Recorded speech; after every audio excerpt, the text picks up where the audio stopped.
Well, Stevie Wonder and Tiger Woods were having a drink together, and they were having a nice conversation, and Tiger Woods asked Stevie Wonder how he was doing, and he said, oh, he's doing great, he's writing songs and having a great time. And so Stevie Wonder asked Tiger how he was doing, and Tiger said, well, I'm doing okay, except, my golf swing isn't quite what I'd like it to be. And Stevie Wonder says, well, he said, when I have that problem with my golf swing, I just, don't play for a little while, and then when I come back to it, it just seems to all come together. Well, Tiger Woods said, well, how do you play golf? You're blind. He said, you play golf? And Stevie Wonder says, oh yeah. He says, I play golf. He says, well, how do you do that? He said, well, I have the caddy go about halfway down the fairway, and then he yells at me, and then I hit towards his voice. And then when I get to that spot, he goes to the green, and then he yells at me again, and I hit towards his voice. And he said, well, yeah. He says, well, how do you putt? He said, well, the caddy gets his head right down by the hole, and he talks to me, and then I just putt towards that. And he said, well, that's pretty amazing. He said, Tiger said, what's your handicap? He says, I'm a scratch golfer. He said, well, okay. And he said, would you, and so Stevie Wonder says, well, would you like to play a round? And he said, well, I don't know. He said, well, here's the deal. He said, I only play for $10,000 a hole. Well, Tiger says, well, I don't know. He says, okay. He says, I'm willing to do that. And he says, well, Tiger says, when would you like to play? And he says, well, pick any night you want.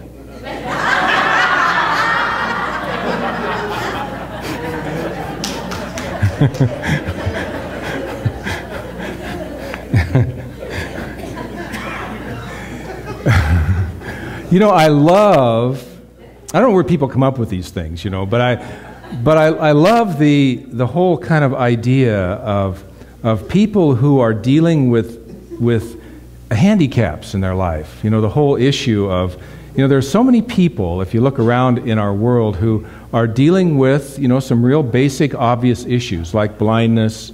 People like Christopher Reeve, who has passed on, but he dealt with the whole paralysis thing. People who seem to be able to create a very creative and positive life experience in the context of what might normally make someone angry and fill their life with strife and bitterness and all the stuff that kind of shows up around those kinds of issues. And you think of heroes, literally heroes that have showed up in our world, like Helen Keller, who overcame huge amounts of handicap dynamics. And those people you would think should be angry that life showed up for them in that way. That, really, what did they do to deserve this kind of issue or this kind of experience?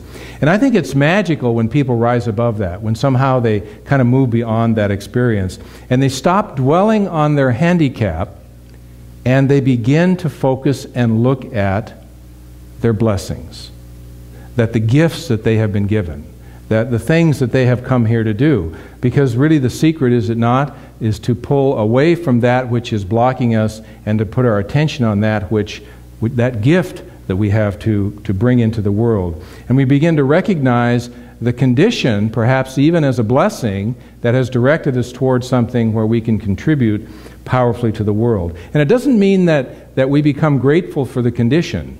And I'm not talking about just obvious handicap things, but we all have conditions in our lives.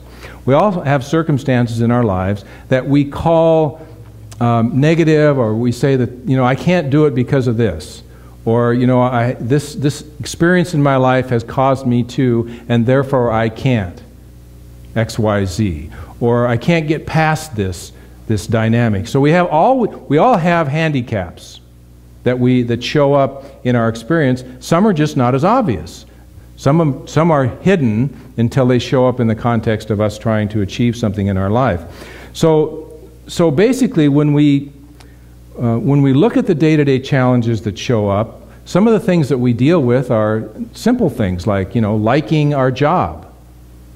How many of us like our job? How many of us like our home? Or even like ourselves, You know, we're always sort of in that dynamic in the world that there should be something more. There's always something more. There's always something more in which to move towards.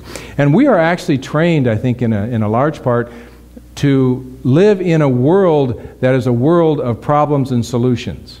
That we often show up in the context of our world as problem solvers. How many of us are problem solvers? You know, somebody in my life a long time ago said, you know, one of the things I like about you is you think in terms of problems and solutions. And I used to think that was a compliment. I used to think, oh, well, gee, that's kind of cool, you know, that I'm you know. And there are problem-solution dynamics that show up in our life. You know, if your toilet's busted, you got a problem, and you need a solution. You know, there are things that you have to do physically to fix things. And so that's an important dynamic. But in the context of living our life and in the context of kind of showing up in our life, I wonder what would happen if we chose to think differently. I wonder what would happen if we showed up in a different dynamic, in a different way, and if we began to see the challenges that exist in our life as a part of the landscape of our spiritual journey. That if we're able to step back and say, this challenge that is existing in my life, whatever it is, whether it's an obvious physical challenge that has shown up as a result of an accident or some unknown experience has shown up, or maybe it's more something else. Maybe it's just a mental block that we have about something. If we began to step back and say, I wonder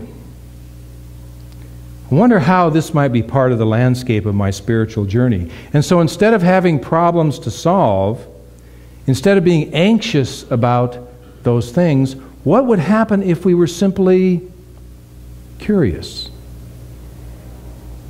If we showed up in the face of our challenges with a sense of curiosity, and we began to simply ask questions. How is this experience an expression of God's good? If we had a list of questions to ask, you know, the sort of like part of our thinking, part of our dynamic, you know, if we carried a list with us and said, these are the questions to ask in the face of these dynamics. How's God going to show up here, and how is God going to bring this into my life as a part of my growth and my life experience? And no matter how big the problem may seem, no matter how ominous it may show up, when we step back and we show up in the space of curiosity, what happens is we reduce the problem to something other than a problem. It becomes a part of our journey. It becomes a stepping stone. It becomes something else other than what we might think it might be. Curiosity opens a door in us.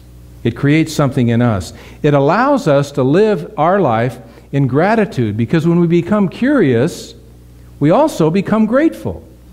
Because how can we be curious about how something is going to show up in our life for good without also feeling a sense of gratitude about that experience showing up in our life? Because if it's showing up in our life for good, then we must be grateful for it. Do you see the process? You know, it's not necessarily a stepping stone kind of thinking process, but it's a way of showing up in the context of the issues of our life, where we bring what it is that we have to that moment, that we bring the divine presence and the divine energy within us, and we bring that into our thinking, rather than being separate from it. It becomes a part of our journey rather than something separate from our journey. You know, one of the things that's shown up for me in the context of curiosity in my journey is how, when I become curious, how that changes the way in which I approach something. A few years ago, and I've sort of told this story a couple of times, but a few years ago, you know, Karen and I were facing the issue of our kids going to college. And we had spent all of their college money on grade school. You know, they went to private school, to the Waldorf school. And I remember writing an article for the Seattle Waldorf School about why I spent my kids' college education money on grade school. And, you know, because it was published in their paper and stuff. And basically I had some really good reasons about, you know, building consciousness and the kind of education it was.